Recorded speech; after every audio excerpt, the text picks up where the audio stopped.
வணக்கம், இது நியூஸ் 18 தமிழ்நாடு செய்திகளை வழங்குவதற்காக நான் ஆஷ்லி பிஜாய்.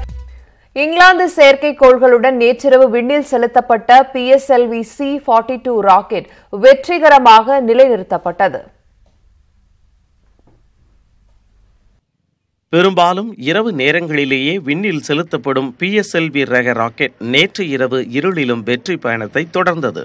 ஆந்திர மாநிலம் ஸ்ரீஹரிகோட்டாவில் உள்ள சதீஷ் தவான் விண்வெளி தளத்தில் இருந்து நேற்று இரவு 10:08 PSLV C-42 ராக்கெட் இங்கிலாந்து நாட்டின் நோவோசர் மற்றும் S-14 ஆகிய 2 செயற்கைக்கோள்களை சுமந்தபடி வெற்றிகரமாக விண்ணில் ஏவப்பட்டது.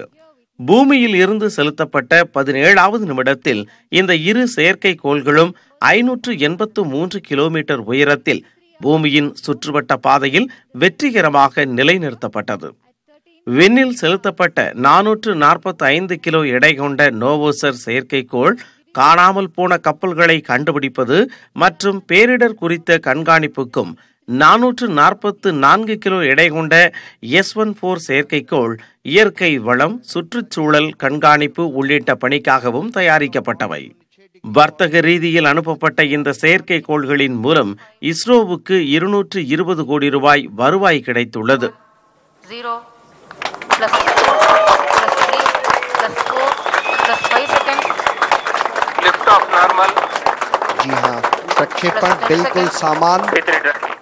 இதனிடையே செய்தியாளர்களிடம் பேசிய இஸ்ரோ தலைவர் சிவன், இரவு நேரத்தில் ராக்கெட் வெற்றிகரமாக அனுப்பப்பட்ட திட்டமும் வெற்றி அடைந்திருப்பது இஸ்ரோவுக்கு கிடைத்துள்ள மிகப்பெரிய வெற்றி என தெரிவித்தார். அடுத்த 6 மாதங்களில் 10 செயற்கைக்கோள்களும் 8 ராக்கெட்களும் விண்ணில் ஏவப்படும் என்றும் அவர் கூறினார். சந்திரயான் 2 செயற்கைக்கோளை அடுத்த ஆண்டு ஜனவரி 3ஆம் தேதி முதல் பிப்ரவரி 16ஆம் தேதிக்குள் விண்ணில் செலுத்த நேரம் ஒதுக்கப்பட்டுள்ளதாகவும் அவர் கூறினார். Yes, Chandrayaan 2, right? Chandrayaan 2, actually it is planned for a window from January 3rd to the 16th February. This is the window by we are targeting, and it can happen anytime during that window. இதனிடையே PSLV ராக்கெட்டை வெற்றிகரமாக விண்ணில் நிலைநிறுத்திய இஸ்ரோ விஞ்ஞானிகளுக்கு பிரதமர் நரேந்திர மோடி தனது Twitter பக்கத்தில் வாழ்த்து தெரிவித்துள்ளார். தமிழகத்தில் மின்வெட்டு என்ற பேச்சுக்கே இடமில்லை என மின்துறை அமைச்சர் தங்கமணி தெரிவித்துள்ளார். நாமக்கல்லில் செய்தியாளர்களிடம் பேசிய அவர், நிலக்கரி பற்றாக்குறை என எதிர்க்கட்சிகள் தவறான தகவலை பரப்பி வருவதாகவும் குற்றம் சாட்டினார். தொடர்ந்து வருகின்ற நிலக்கரியின் காரணமாக அந்த 3 நாள் இருப்பு கையிருப்பு அப்படியே இருக்கின்றது. அதேபோல் அங்கே 6 நாள் கையிருப்பு அப்படியே இருக்கின்றது. அதனால் நிலக்கரி பற்றாக்குறை, மின்வெட்டு என்று எதிர்க்கட்சிகள் தவறான பிரச்சாரத்தை மக்கள் மத்தியில் ஒரு பீதியை கிளப்பிக் கொண்டு இருக்கின்றார்கள். அரசியல் காரணங்களுக்காக செய்து கொண்டு இருக்கின்றார்கள்.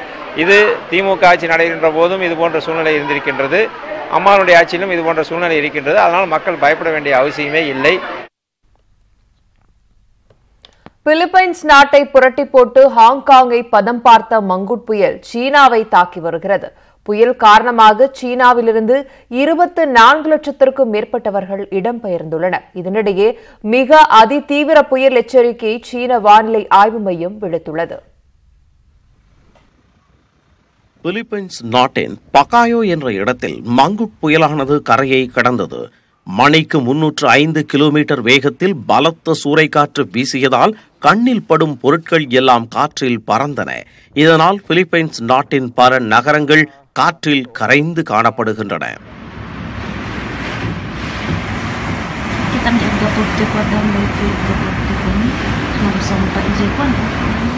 மங்குட் புயல் பாதிப்புக்கு பிலிப்பைன்ஸ் நாட்டில் இதுவரை 2 மீட்புப் படை வீரர்கள் உட்பட 64 பேர் உயிரிழந்துள்ளனர்.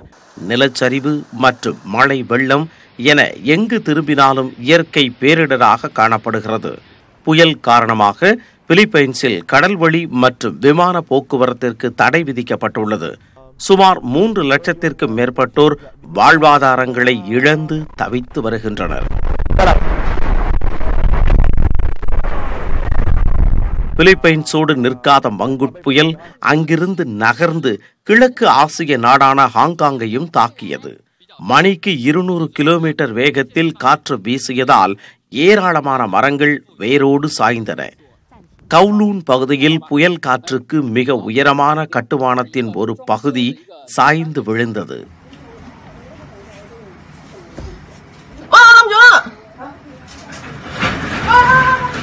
விக்டோரியா துறைமுகத்தில் கடல் சீற்றம் காணப்பட்டது. கடல் அலைகளின் உக்கிரத்தை தாங்க முடியாத ஏராளமான படகுகள் மற்றும் சிறு கப்பல்கள் காற்றில் வீசி எறிந்த காகிதங்களைப் போல் இங்கும் அங்குமாக அலைமோதி கொண்டிருந்தன.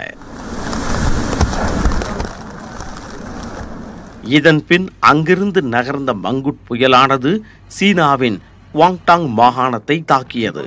இதனால் ஜங்மென் நகரத்தில் மணிக்கு 162 கிலோமீட்டர் வேகத்தில் காற்றுடன் கூடிய கனமழை பெய்து வருகிறது.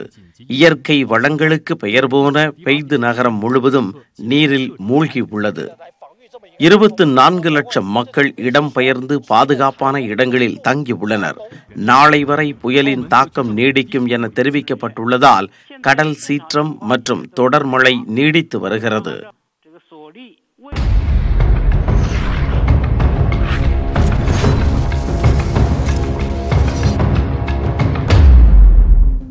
இனி தொடர்ந்து விரைவுச் செய்திகளை பார்க்கலாம். நாகையில் விநாயகர் சிலை கரைப்பின் போது படகு கவிழ்ந்து விபத்து ஏற்பட்டது. நாகையில் வைக்கப்பட்டிருந்த 118 விநாயகர் சிலைகள் சவுந்தரராஜ பெருமாள் ஆலயத்திலிருந்து ஊர்வலமாக புறப்பட்டு முக்கிய வீதிகள் வழியாக வந்தன. பின்னர் நம்பியார் நகர் கடற்கரையில் 50க்கும் மேற்பட்ட படகுகளில் ஏற்றிச் சென்று சிலைகளை கரைத்தனர். அப்போது ஏற்பட்ட கடல் சீற்றத்தால் படகு கவிழ்ந்தது. பின்னர் மீனவர்கள் மற்றும் மீட்பு படையினர் விரைந்து சென்று படகில் சென்றவர்களை மீட்டனர். கடலூரில் நடைபெற்ற ஆட்டோ ஓட்டுநர் திருமண வரவேற்பு விழாவில் புதுமண தம்பதியினருக்கு 4 லிட்டர் பெட்ரோல் வினோத பரிசாக அளிக்கப்பட்டது. குப்பன்குளத்தைச் சேர்ந்த ஆட்டோ ஓட்டுநர் பிரபு, திவ்யா ஆகியோருக்கு கோவிலில் திருமணம் நடைபெற்றது. இதில் மணமக்களுக்கு பரிசாக பெட்ரோல் வழங்கிய நண்பர்கள் நாளுக்கு நாள் பெட்ரோல் விலை அதிகரித்து செல்வதால் விழிப்புணர்வுக்காக பரிசு அளித்ததாக கூறினர். திண்டுக்கல் மாவட்டம் பழனியில் ஐஜி பொன் மாணிக்கவேல் முடிக்காணிக்கை செலுத்தி சுவாமி தரிசனம் செய்தார். தமிழக சிலை கடத்தல் மற்றும் தடுப்பு பிரிவு ஐஜி பொன் மாணிக்கவேல் பழனியில் உற்சவர் சிலை முறைகேடு வழக்குகளை விசாரித்து வருகிறார். முருக பக்தரான அவர் நேற்று பழனி வந்து அடிவாரத்தில் முடிக்காணிக்கை செலுத்திவிட்டு ரோப்கார் மூலம் மலைக்கோவிலுக்கு வந்து தண்டாயுதபாணி சுவாமியை தரிசனம் செய்தார்.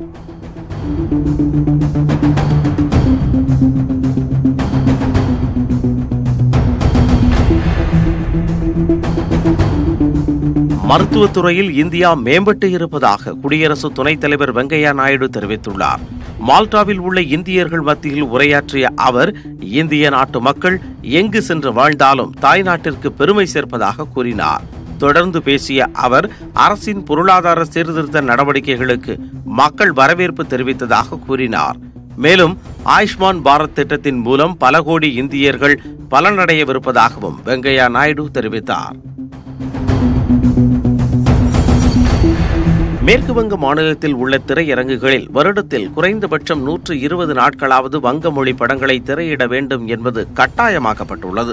முக்கிய காட்சிகளான மதிய மற்றும் இரவில் முதல் காட்சியில் வங்கமொழி படங்களுக்கு 120 நாட்களாவது திரையிட வேண்டும் என அம்மாநில அரசின் உத்தரவில் தெரிவிக்கப்பட்டுள்ளது.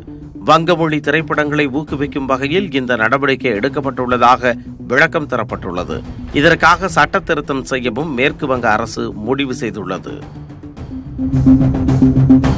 முழுவதுமாக மலைவாழ் மக்களால் தயாரிக்கப்பட்ட பிரத்யேக கைவினைப் பொருட்களின் கடையானது ஒடிசாவில் முதன்முறையாக திறக்கப்பட்டுள்ளது. மத்திய பழங்குடியின அமைச்சகத்தின் முயற்சியால் திறக்கப்பட்டுள்ள இந்த கடைக்கு டிரைபிள்ஸ் இந்தியா என பெயரிடப்பட்டுள்ளது. இங்கு மலைவாழ் மக்கள் உருவாக்கிய பை, தட்டு, சிலை மற்றும் அழகு சாதன பொருட்கள் காட்சிப்படுத்தப்பட்டுள்ளன. பழங்குடியின மக்களின் வாழ்வாதாரத்தை மேம்படுத்த டிரைபிள்ஸ் இந்தியா கடையானது உருவாக்கப்பட்டுள்ளது. செர்பியா நாட்டின் பெல்கிரேடில் ஓரின சேர்க்கையாளர்களின் பிரம்மாண்ட பேரணி நடைபெற்றது. இதில் கலந்து கொண்டவர்கள் வானவில் நிறத்தாலான கொடிகள் மற்றும் பலூன்களை ஏந்தியவாறு நகரின் முக்கிய வீதிகளின் வழியே வலம் வந்தனர். ஓரின சேர்க்கையாளர்களின் பேரணியை சீர்குலைக்க அடிப்படைவாதிகள் திட்டம் தீட்டியதாக வந்த தகவலை அடுத்து பேரணிக்கு பலத்த போலீஸ் பாதுகாப்பு போடப்பட்டது. சீனாவின் ஷாங்காய் நகரில் ஷாங்காய் சுற்றுலா திருவிழா கோலாகலமாக தொடங்கியுள்ளது. அக்டோபர் 6ஆம் தேதி வரை இந்த விழா நடைபெறுகிறது. கடந்த ஆண்டு இந்த விழாவை காண 1,20,00,000 பேர் வந்த நிலையில் இந்த ஆண்டு சுற்றுலா பயணிகளின் வருகை அதிகரிக்கும் என எதிர்பார்க்கப்படுகிறது. விழாவின் தொடக்க நிகழ்ச்சியில் ரஷ்யா, பிரான்ஸ், ஜெர்மனி, இத்தாலி உள்ளிட்ட 25 நாடுகளைச் சேர்ந்த 1300 கலைஞர்கள் பங்கேற்றனர். ஆடல், பாடல், இசை நிகழ்ச்சிகள் என தொடக்க விழா களை கட்டியது.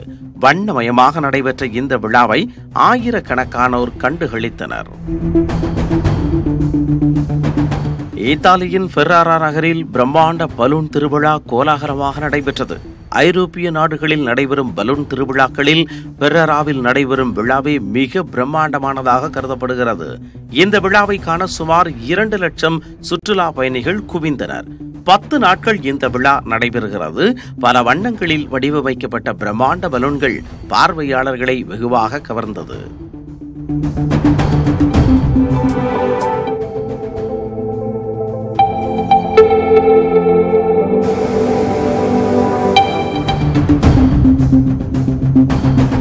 பேரறிவாளன் உள்ளிட்ட 7 பேரின் விடுதலைக்கு எதிர்ப்பு தெரிவித்து கடந்த 2014ஆம் ஆண்டில் தாக்கல் செய்யப்பட்ட மனு உச்சநீதிமன்றத்தில் இன்று விசாரணைக்கு வருகிறது.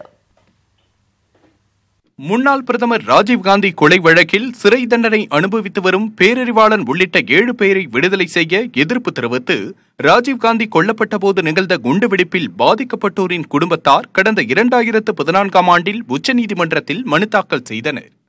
மறைந்த காங்கிரஸ் தலைவர் வாழப்பாடி ராமமூர்த்தியின் மகன் ராமசுகந்தன், அமெரிக்கை நாராயணன் மற்றும் பாதிக்கப்பட்டவர்கள் 4 பேர் இந்த மனுவை தாக்கல் செய்தனர். அதில் 7 பேரை விடுவிப்பது தேச பாதுகாப்புக்கு அச்சுறுத்தலாக அமையும் என குறிப்பிடப்பட்டிருந்தது. இந்த மனுவை 2014ஆம் ஆண்டில் விசாரித்த அப்போதைய தலைமை நீதிபதி சதாசிவம், மூல வழக்கின் விசாரணை முடிந்த பிறகு இந்த மனுவை விசாரிக்கலாம் என தெரிவித்தார். மேலும் பாதிக்கப்பட்ட அனைவரும் வழக்கு தொடர தொடங்கினால் வழக்குகள் தேக்கமடையும் என கூறி விசாரணையை நிலுவையில் வைத்தார். இந்த நிலையில் 7 பேர் விடுதலை தொடர்பான மூல வழக்கில் தீர்ப்பு வழங்கப்பட்ட நிலையில் நீதிபதி ரஞ்சன் கோகாய் தலைமையிலான அமர்வு இந்த மனுவை காலை 10:45 மணிக்கு விசாரிக்கிறது.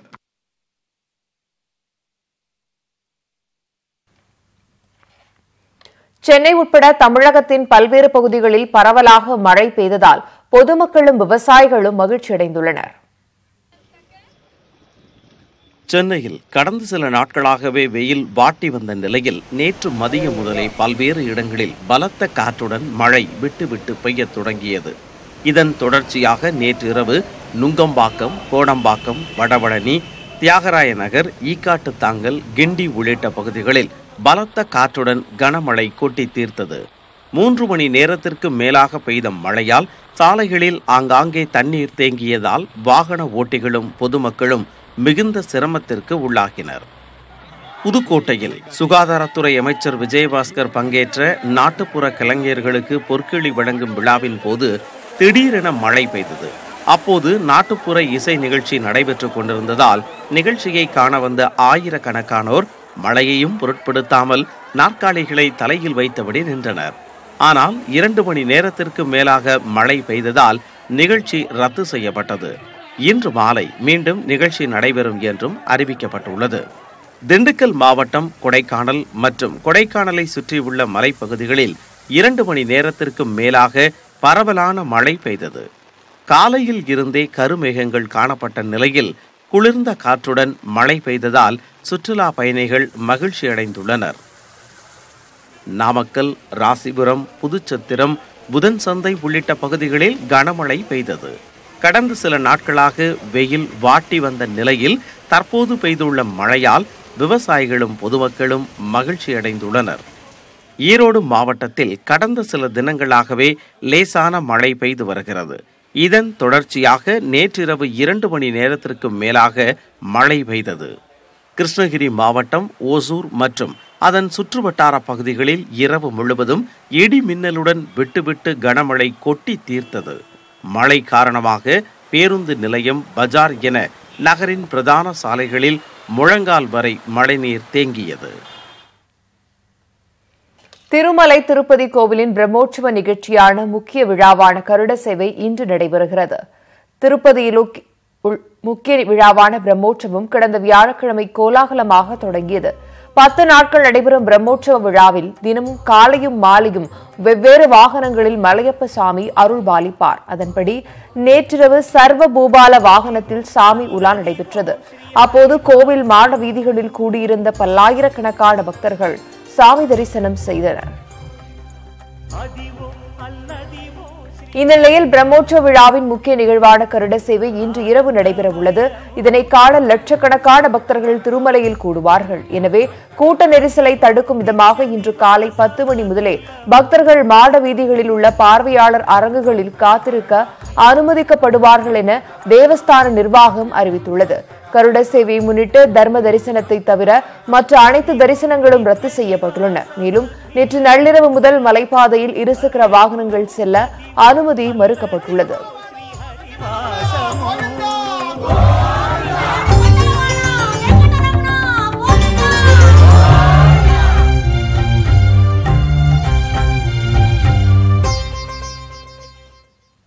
இனி செய்திகளை விரிவாக தெரிந்து கொள்ள www.tamil.news18.com என்ற இணையதளத்தை பாருங்கள்.